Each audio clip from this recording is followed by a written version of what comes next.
lang po, keywords po natin. Ayan, preparing instructional material at home.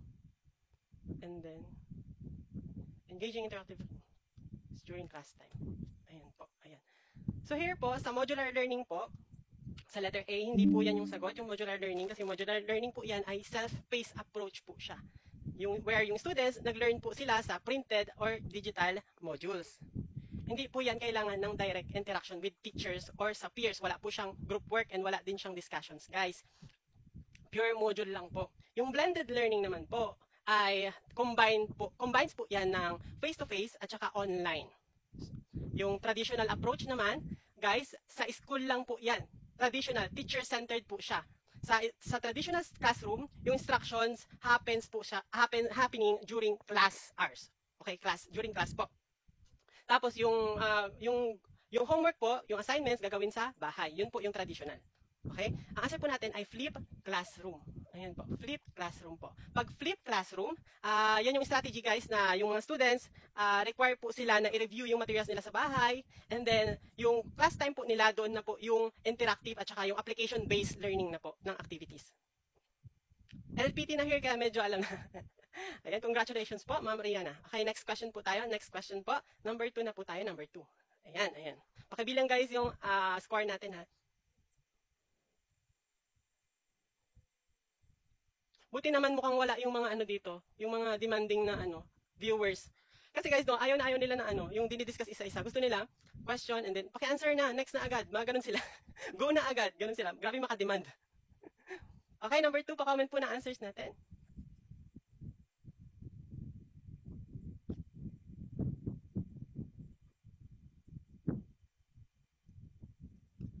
Rule of 6.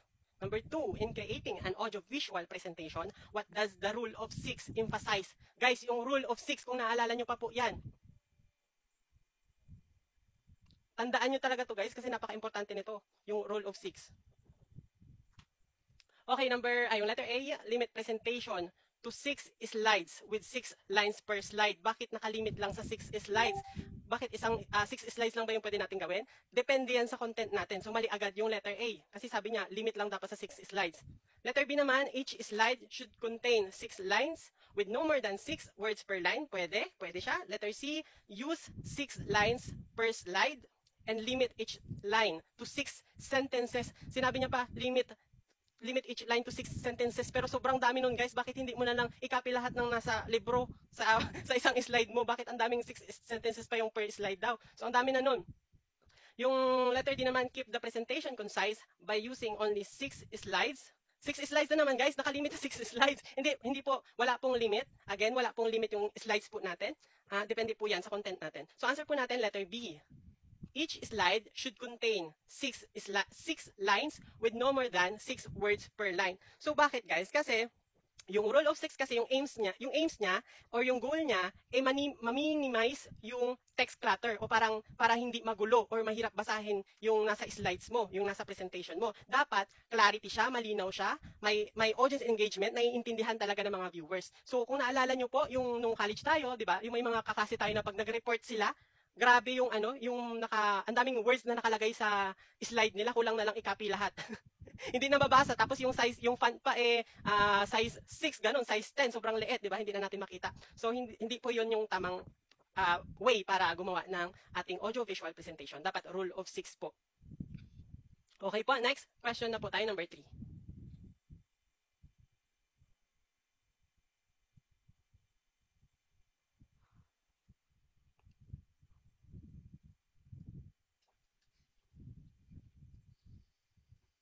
Thank you po, Sir Lawrence Diola sa Rose. Ayan.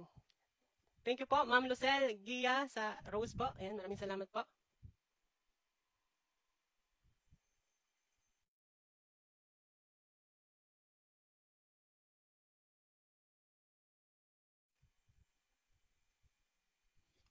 Okay, Okay guys, number 3, a B is Ed. Student copies a few sentences from a 30-page book that illustrates and describes best practices and habits of being a productive teacher. The student uses these sentences in an article for the university newspaper but fails to provide proper citation. What is this an example of? Ang taas niya guys, ang haba-haba. Okay, yung letter D, copying without permission. So, someone uses a copyrighted work, tapos violates niya yung author exclusive rights. Pero dito guys, hindi naman yan yung right term talaga dito sa answer na to. So, hindi answer yung letter D. Yung letter C naman, yung intellectual theft. So, refers yan sa someone na nag-steal siya ng intellectual property. Like yung ideas, designs, o kaya yung mga inventions, ayun, para sa personal or financial gain. So, hindi rin yan yung answer po. Yung copyright infringement po, yan yung when someone uses a copyrighted work na bina-violate niya yung author's exclusive rights. Okay? So, nag-reproduce siya, nag-distribute siya ng material or ng book without authorization. And kumita siya doon ng pera, okay? Yun po yung sa copyright infringement. Pinagkakitaan niya talaga, guys. And, tawag dito, inangkin niya talaga, okay? Dito, guys, kasi nag-ano lang siya, tawag dito, kumuha lang siya ng few sentences tapos nakalimutan niya na mag-provide ng proper citation. So, ang answer po natin ay letter A. Plagiarism. Ayan po, plagiarism po ang tamang sagot. Kasi yan na yung someone else works, ideas, or work, kinuha nila, kinapi nila without proper attribution. Okay, next po tayo, number 4.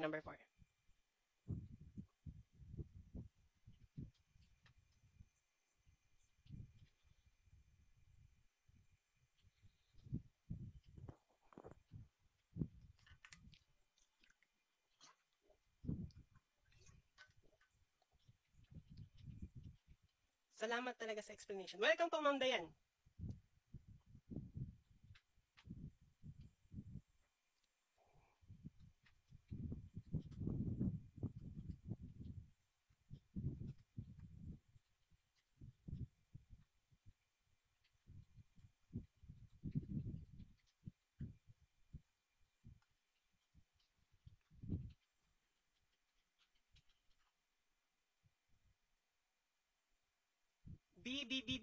Umuulan ng letter B.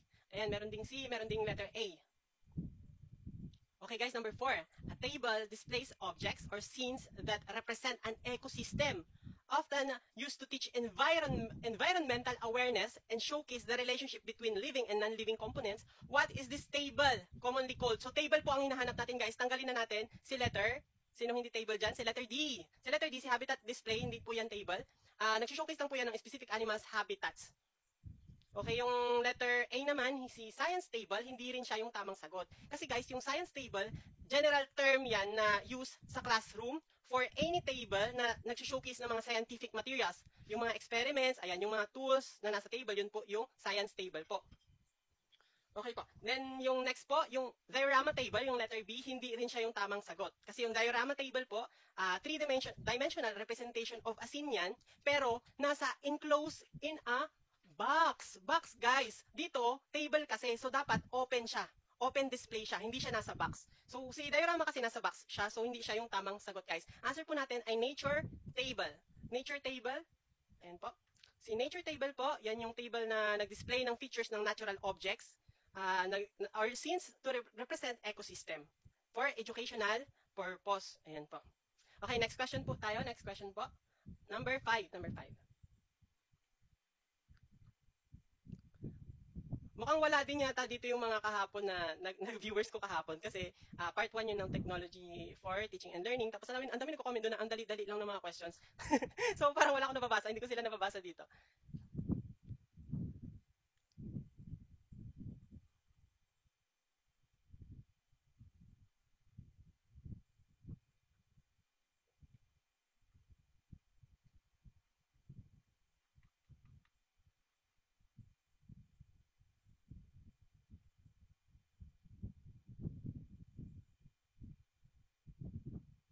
Guys, dito in the PF model by Hayden Smith and Thomas Nagel, which phase focuses on setting class expectations and learning goals.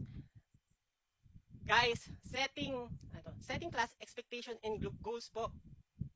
Yun po ay prepare students. Ayan. Balik na lang tayo ulit. Balik tayo.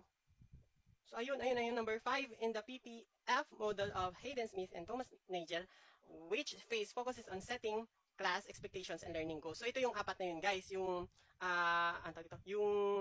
model po nila na PPPF. So, paki-memorize yan, guys. Dapat memorize nyo yan. So, yung letter A, prepare yourself, hindi po yan yung sagot. Kasi, yung prepare yourself, sa teacher's preparation po yan. Dito kasi, hindi teacher talaga yung pinopoint po dito. Yung letter A, para sa teacher, dapat prepared ka, dapat may naka-plan yung lessons mo, and then naka-organize yung materials mo, yung mga instructional materials mo, and then dapat ready ka to conduct the class. Okay? Kapag prepare yourself sa teacher po yan, hindi sa students. Then next po tayo sa letter C, yung present materials, nag-focus yan sa pag-deliver ng lesson content. Yan na po yung explain na po yung concept, demonstrate yung mga skills at saka teaching new information kapag present materials po. So for example, nag-present po si teacher ng slides para i-present yung mga key points about for example photosynthesis. Ayan po. Yun po yung present materials. Kapag follow up naman, yan yung phase na nag-involves kapag nire-review mo na kung ano yung tinuro mo as a teacher. So para ma-reinforce yung learning, at saka yung practice po. So, i-address mo dyan yung mga remaining questions. I-follow up mo yung mga students mo. For example, si teacher, nag-assign siya ng homework. Okay? Para ma-review kung may natutunan ba yung student dun sa diniscuss mo. So, answer po natin dito, prepare students po. Pag prepare students kasi, yan na yung i-introduce mo yung lesson, tapos mag-set ka ng class expectations. And i-discuss mo yung learning goals para i-ensure mo yung mga students mo na ready sila sa upcoming activities or for the day's activities. Okay guys, so next question na po tayo. Nakuha ba? Kapag setting class expectations and learning goals, prepare students. Okay po, next question po tayo. Next question, number 6.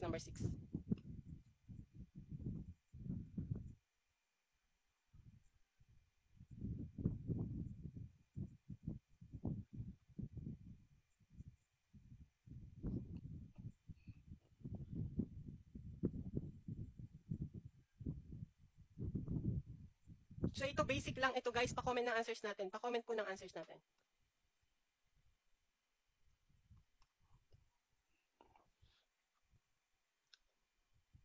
Number 6, which phase of the Industrial Revolution is associated with the invention of the steam engine? Guys, kapag steam engine po, yan ay letter A. First Industrial Revolution or yung IR 1.0. Kasi kapag yung first po guys, yung first Industrial Revolution, dyan na po yung sa late 18th to early 19th century po. Dyan po nag-start yung pag-develop ng steam engine na nag-powered sa mga factories, ayan, sa trains, sa mga barko, ayan po.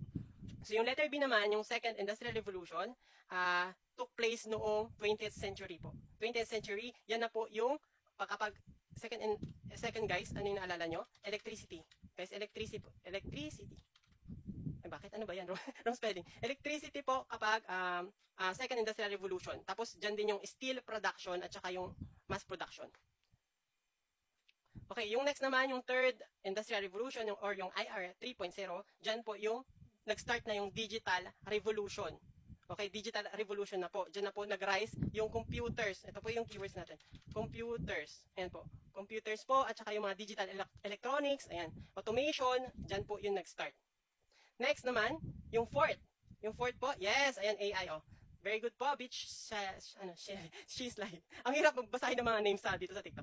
So, pag fourth po, ayan na po, yung sa AI na po yan, mga artificial intelligence. Artificial intelligence, like robotics, ayan, robotics, at saka yung Internet of Things. Diba? Internet of Things. Lahat mahanap na lang natin through internet. Okay? Okay po, so next question na po tayo. Next question, number 7.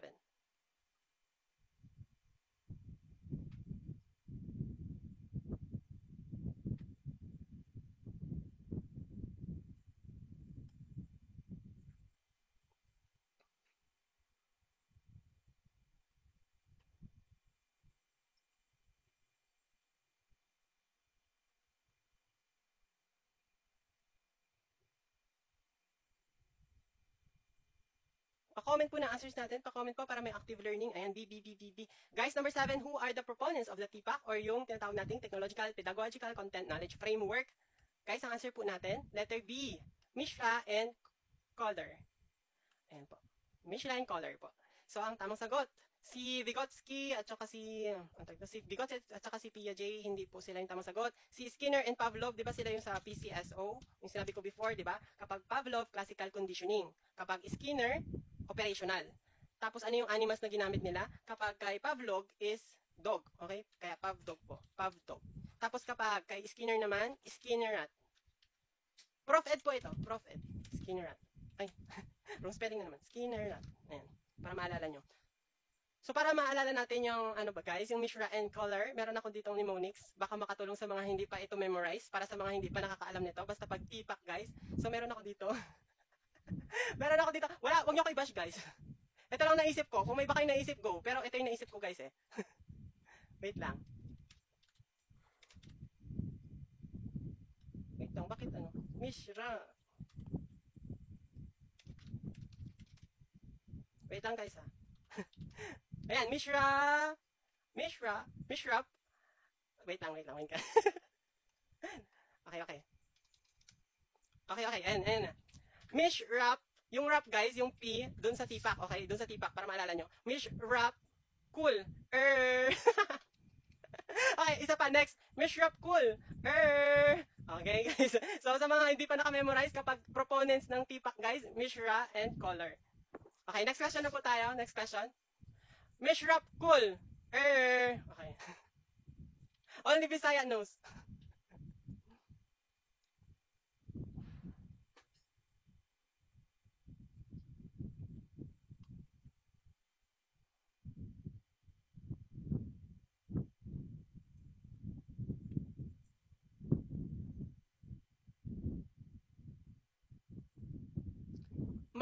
Ma'am Heart. So, ipopost ko na lang to sa TikTok account ko. Kasunod nung naputol kanina, yung unang live natin, naputol kasi siya, biglang nawalan ng kurente. So, ipopost ko na lang.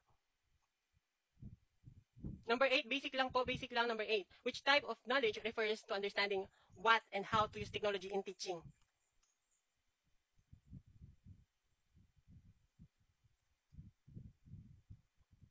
What and how to use technology in teaching? A, technological knowledge. B, pedagogical knowledge. C, content knowledge. D, technological content knowledge. So, yung letter D, yung overlaps na. Nag-overlap na siya. So, dito guys, answer po natin ay technological knowledge. Pag technological knowledge kasi, sa understanding the tools lang, at saka yung technologies, sa pag-use or effectively use in teaching. So, alam mong gumamit ng technology, ayan, alam mo kung anong pipiliin ng technology sa pagtuturo, guys. Yung pedagogical knowledge naman, yan yung sa pag-understand mo or sa understanding mo sa mga methods, ayan, strategies or approaches na gagamitin mo para makapagturo ng maayos, ng effective, at saka ma-manage mo yung classroom mo. Yun po yung pedagogical knowledge about methods, strategies, and approaches po. Yun. Yung letter C naman, yung content knowledge, syempre yan po, yung pag-understand mo sa subject matter mo, sa subject matter na tinuturo mo guys, yun yung knowledge mo sa content na yun, sa specific content. For example, BSED major in math, ganyan. So, yun yung knowledge mo sa math. Alam mo kung paano siya ituro, alam mo kung paano i-explain yung mga algebra, ganyan, yung concepts doon, ayan po.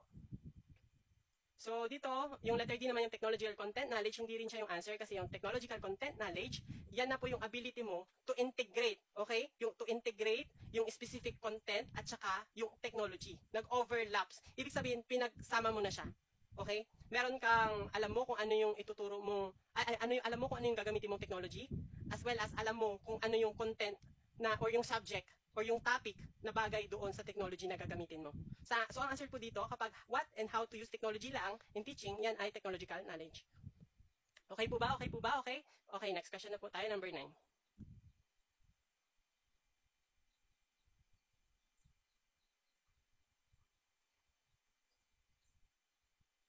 Shout out po kay Ma'am Jamaica. Ayan. Ma'am Jamaica, shout out. Shout out po sa'yo. Slay.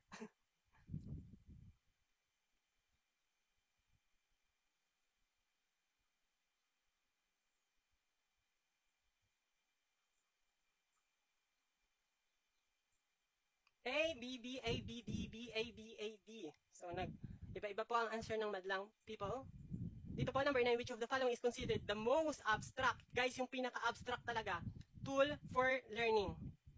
Ito yung, kung naalala nyo kay Edgar Cones of Experience. Alam nyo yun, guys? So, ituro ko yan later.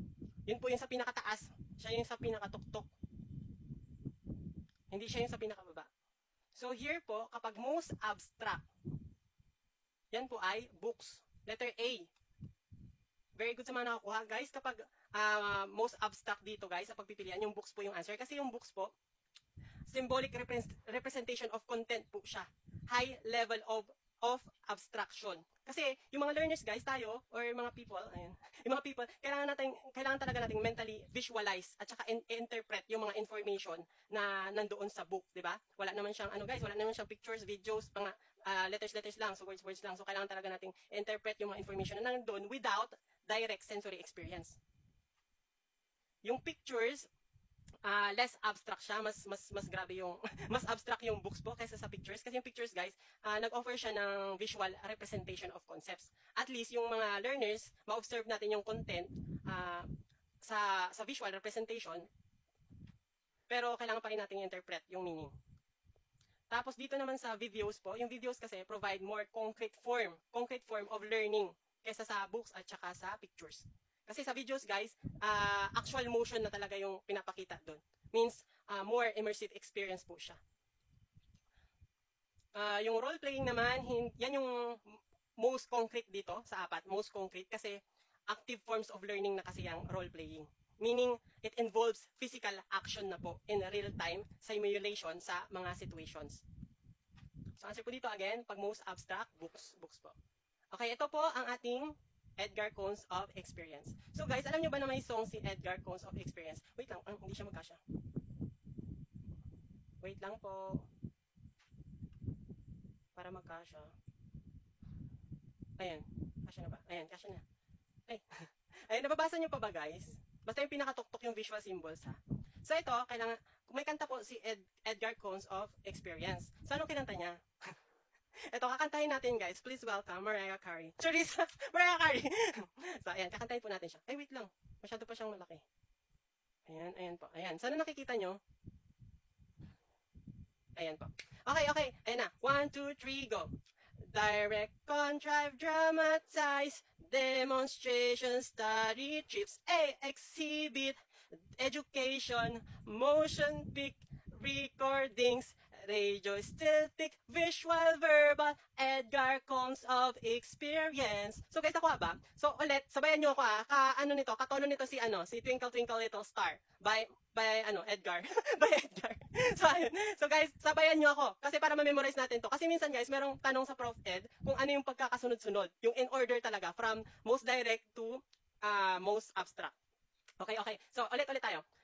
1, 2, 3, go. Direct, contrive, dramatize, demonstration, study, chips, exhibits, education, motion, pic, recordings, radio, still, pic, visual, verbal, Edgar Cones of Experience. O yan. So yun. Palakpak naman dyan guys. Palakpak naman. Okay, next question na po tayo. Number 10.